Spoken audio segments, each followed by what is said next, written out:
Spoiler alert, in the US, racism is not just a Southern thing.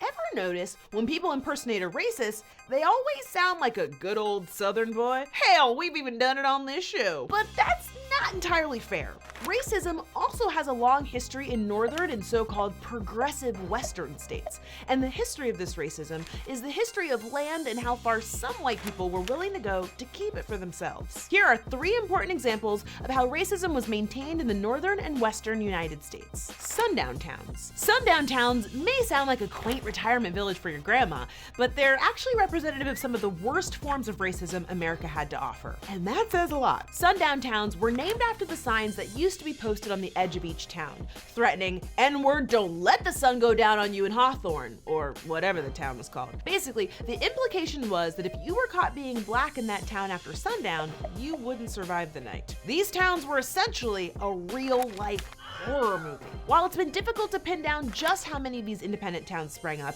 author Jeffrey Lowen did some research for a book on the subject and estimates that there were between 3,000 and 15,000 sundown towns in the United States between 1890 and 1930.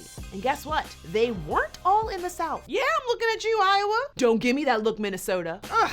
That is a whole lot of places that seem to have made lynching and murder acceptable just because they didn't want black people to live there. The founding of Oregon. Oregon's origin. That's hard to say. Way before it became hipster heaven, Oregon was the only state that expressly forbade black people from living, working, or owning property there.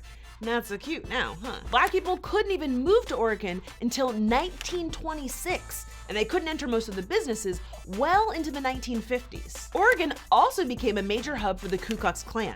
In 1922, 9,000 of the Klan's 14,000 members lived in Portland. Great. One more place I can't go when I time travel. How on earth did Oregon become so racist? Oregon has been trying to keep it mighty white since before they were even a state. In 1844, they passed legislation that said they could flog any black person who didn't move out of the state by 1846. In 1845, they changed the provision to instead say that black folks remaining in the state would be offered up for hire to any white person.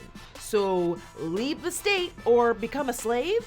Awesome. So the black version of Oregon Trail was just called Don't Go to Oregon. And the past still influences the present. According to the 2010 census, the population of Oregon is currently 87.9% white. Don't get it twisted, that white utopia stuff is real, and the numbers still reflect it.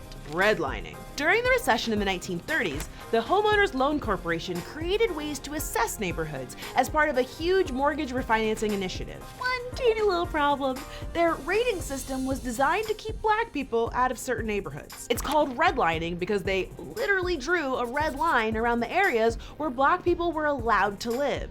So creative. Redlining created huge wealth gaps in most major cities, which was largely a result of preventing black home ownership. The practice also gave tax breaks and better loans to white people, keeping black citizens completely outside of the process that would guarantee safety and security for their families for generations to come. It's almost as if racism was and is a systemic problem. Just like people inherit suburban homes owned by their grandparents, victims of redlining inherit all of the social, educational, and housing issues created generations ago that keep them oppressed. It's not even ancient history. In 2014, the Buffalo-based Evans Bank Corp settled a lawsuit for $1 million for excluding African Americans and redlining certain districts in Western New York.